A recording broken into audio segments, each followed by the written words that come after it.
all night. Hi, my name is Vincent Jones. I'm stood outside the Streaming Cafe here in downtown Kelowna. Why am I here? Well, I'm here because in a few moments I'm going to have the pleasure of talking to Cory Myraas. Cory is the man behind local act Windmills. Windmills is going to be releasing his second record on February the 9th here at the Streaming Cafe, and it's called Tilting. So me and Cory are going to have a chat about that.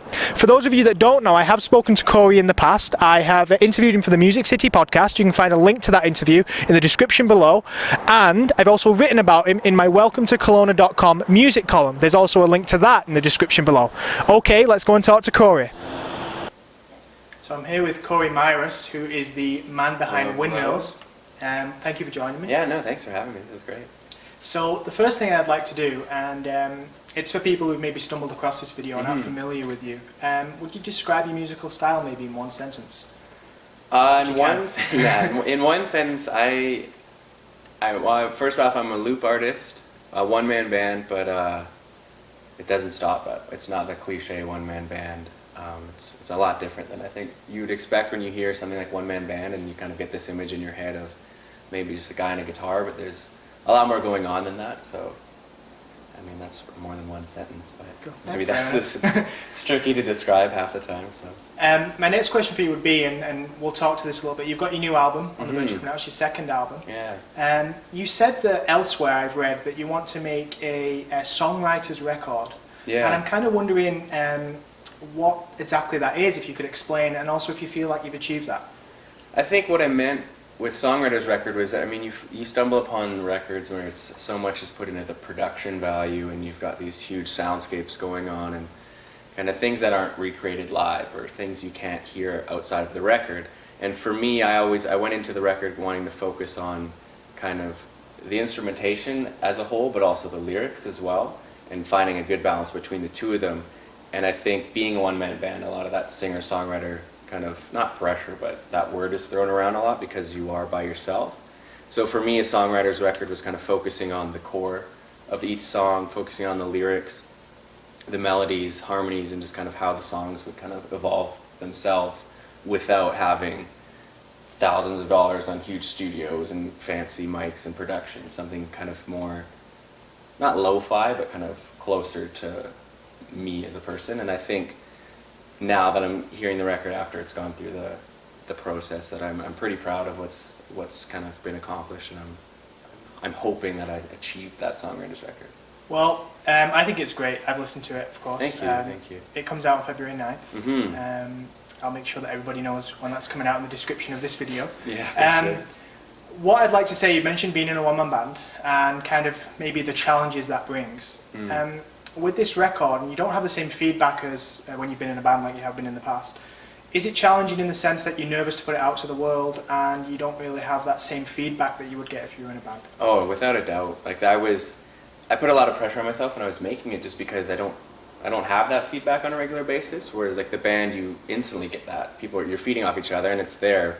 Whereas for me, when I'm writing the songs, I'm by myself. When I'm recording them, with the producer, with Rob, and he's there, but it's not the same, because when you're recording it, I mean, it's kind of, this is happening. It's not, you don't have any time really to go back on it. But for me, I was really nervous about releasing it because I don't know now, are these songs as strong as the first record? Are they better? Are they worse? Does it compare? Does it stack up the same? So what I did was, when I was finished, and what I sent you, I sent it to kind of my friends who play in bands around the Okanagan, and I was just like, just give me your feedback, like good or bad.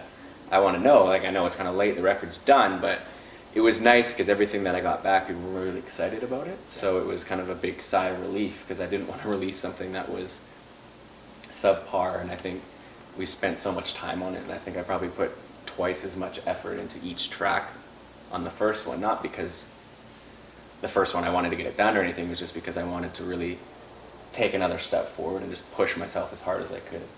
And the first one was Keep Moving, which came out last January, yeah. right? So, January 27th, I think I released it. So that's a year today, isn't it? Yeah, I think it's today or tomorrow, yeah.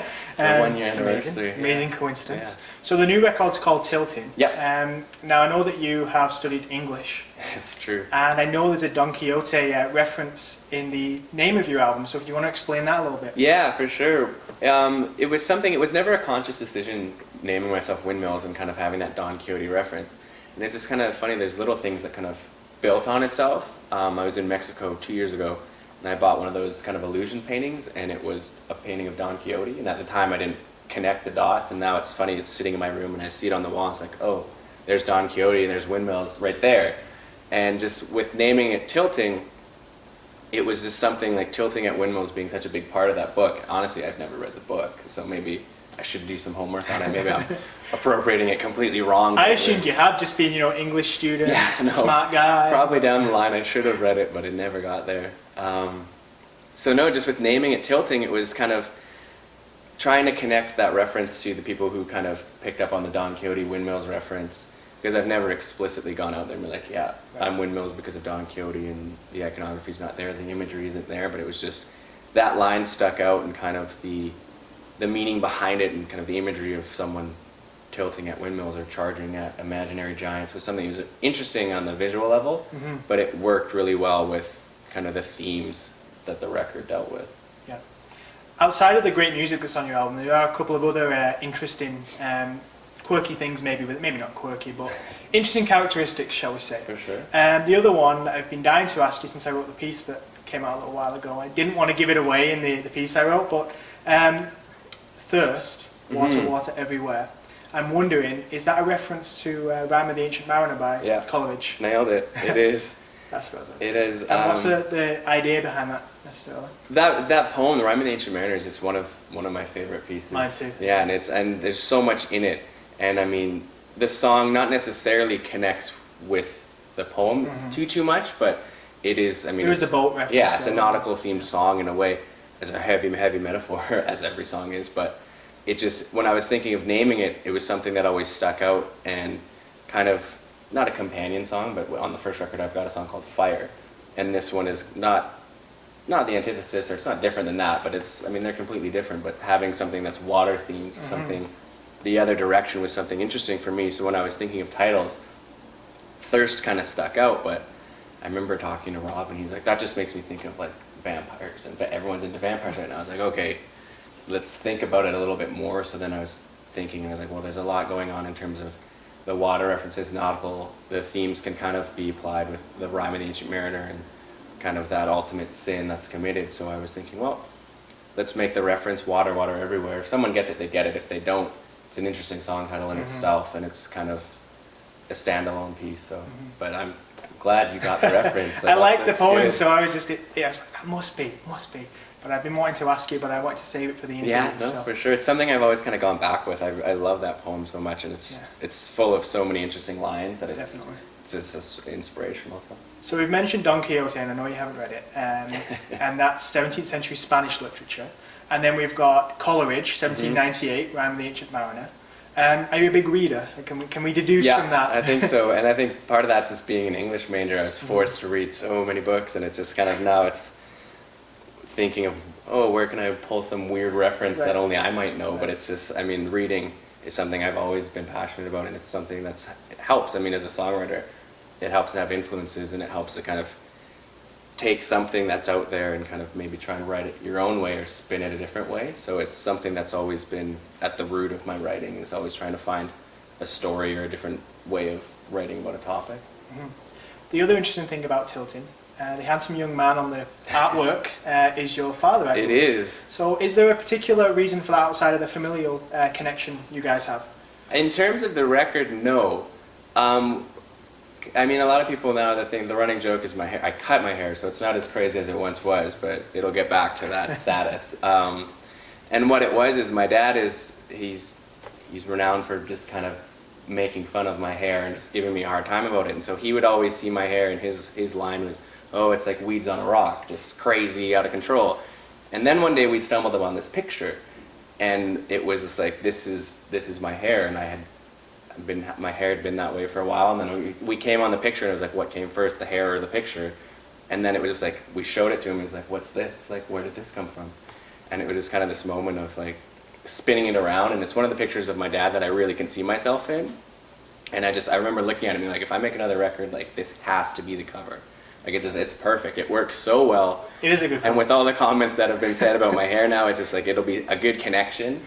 And so we went with it, and then we tried, I got some photos done of me kind of recreating that pose that we were going to do on the insert, but it didn't pan out as good as we were hoping for. But it was just something. It was like this little tongue-in-cheek reference between the battle between my dad and my hair. So, but it worked out good. I'm happy with it. So. Going back to the music now, Mm-hmm. how do you feel your style has, or if you feel it's evolved from Keep Moving last year? Do you feel that there's a change on Tilting? Yeah, definitely. I think with the first record, a lot of it was the songs dealt with kind of like the reverse or the double time, the things that the pedal could do on itself.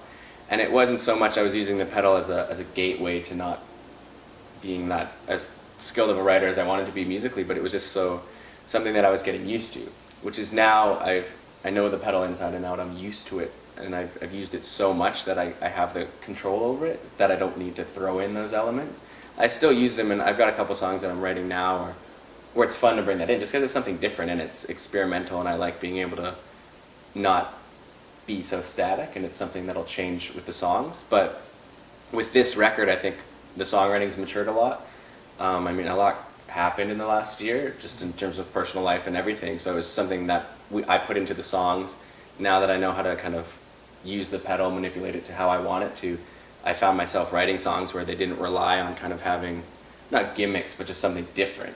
So this record is kind of, it's moved past, it's a nice progression. So I think maturity-wise, it's kind of not using the pedal as a crutch, more so as a tool that I can use to challenge Something in myself. your arsenal. Exactly. Because I know I can still write a song where everything's going crazy backwards or double time, but I don't need to rely on it now. So there's 5 tracks on Tilting. Yeah. Do you have a favourite? Good a hard question. question to answer. Yeah. I'm really partial to Things Fall Apart. It's one of the songs, like I wrote it actually 4 or 5 years ago now. And just never really thought of it, just kind of had it. It was a song that I kind of had kicking around, and when I was working on writing new stuff, it was something I was like, oh, let's see what happens with this, and I worked on it, and it was just kind of like in an afternoon, the song had kind of written itself, and all the work was there for me, and I just needed to figure out how to polish it. So for me, that's one of my favorites. Hearing the songs afterwards, Architects has really grown on me. Like I love the build to nothing on that song. Like it's never a song I was like, oh, I don't like this song, but it's on the record. It was something that, like, finishing it and getting really confident playing it live now, it's just one that it's really fun to play, so I've really grown on that. But I think all the songs I'm really, really happy with how they turned out, and it's hard to pick a favorite, but I think if I did, or I just did, but I'd say Things Fall Apart. Pick your favourite child. Exactly. You've got a record to support now. Yeah. And you're going on tour, or you're planning to go on tour, I believe. Okay. Where are you at with that? It's pretty early stages right now, but I mean, next week I'm down in Vancouver for a few shows, and then I'm back up here, and then I've got my CD release, and then February just seems to be kind of like the EP release month. Like Fields of Green have asked me to open for their show, which I'm really excited about. Wild Sun and myself are doing our Wild Windmills post-EP show at Fernando's on the 22nd, and then I'm back down to Vancouver again, and now it's interesting because with the first record I didn't have a CD release because I was so busy with school, and it was just something I had never done. So with this one, that decision has always been there, like consciously have a CD release and then play as much as you can, get out there, get it to everyone, and really, really build up a buzz and support it. Yeah. I'm looking at maybe getting to Edmonton in March and just more shows outside of the Okanagan. I've played so much here in the last year and a half as Windmills. It's nice now that I'm getting asked to come to Vancouver or Edmonton. I've been talking with a friend from Halifax. He goes by the name The Mountains and the Trees, and his songwriting, his style is pretty similar to mine. Like he's used looping as well, and he was asking me like, hey, let's do some touring in the spring and the summer. So it's just something now that I have the time to do. I'm done school, and I want to just focus on getting out there as much as possible and just spreading my name out, because I've done as much as I can, or not as much as I can, but I've done so much in the Okanagan right now. It'll be nice to get further. Well, that kind of leads me to my next question, because you've played a lot of dates in Kelowna over the last little while. It seems like you're everywhere. Not that that's a bad thing. Exactly. But do you feel like you're building a following here? And also, how has it changed? Have you developed as a musician from playing more live shows? Oh, for sure. It's something I'm not quite used to it yet, and it's weird. I don't want to say I have a following because I don't want to sound like I'm full of myself, but I'm noticing more and more now people coming to shows that I recognize from shows prior. and I'll talk to people who have seen me in different shows, and they'll be like, yeah, we heard you were playing here, and we wanted to come see you, and yeah, we're going to be at your next show too. And so it's really exciting for me, and it's just, even like my web presence has grown that way as well, which is crazy because it's people are actually investing the time to find me on Facebook and get involved with what I'm doing. So it's great in that regards, because it's, I mean, I've said it before, but I find music super selfish to make, because I'm writing what I want to write, I'm playing what I want to play, and I'm playing it for an audience, and if they connect with it, that's good. But at the end of the day, like, these are my songs. Like, I can be kind of arrogant about it in a way, but it's something, it's interesting having kind of a following, I guess, now, but maybe if I get used to it, I'll get used to it. But I like kind of not knowing what's going to come next, or seeing people I haven't seen in a while at shows because I'm playing. Yeah, and well, the reason I mentioned following as well, I noticed on Twitter the other day, a young fan had picked up a looping pedal based on seeing you. How did that make you feel? I was shocked, and it was great, because it's something I'd never really thought about. Like, oh yeah, someone could see me playing, and like, man, I want to try looping. So it was really interesting when I saw that. I was really kind of, it made my day. I was like, this is great. Like, I've never expected something like that to happen, and here it is. So it's brilliant. Just going back to the previous question though, regarding the number of shows you've played. Yeah, how has your style changed? No, I'm more comfortable, I think, now. Like, those first shows, I was a nervous wreck, because I'd gone from being in a band to being myself and playing songs that I had no one else behind me. So I knew the audience would be focusing on me playing, or kind of their attention would be towards me. So I was super nervous about it, and I would very rarely, my eyes would be closed almost 90% of the show.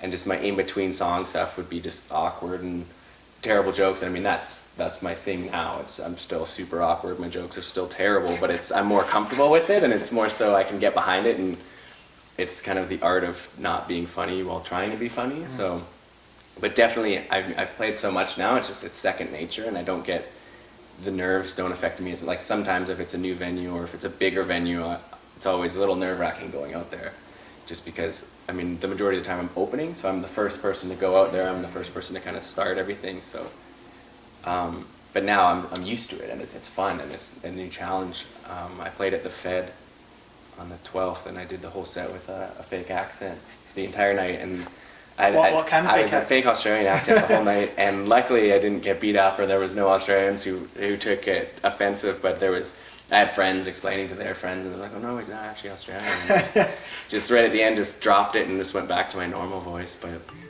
I don't know, it's something I probably won't do again, just because it happened, but you never know. And it was just interesting, because people who had seen me before weren't expecting it either. Right. So just throwing something new at them. Yeah, exactly. Just keep them kind of on their toes.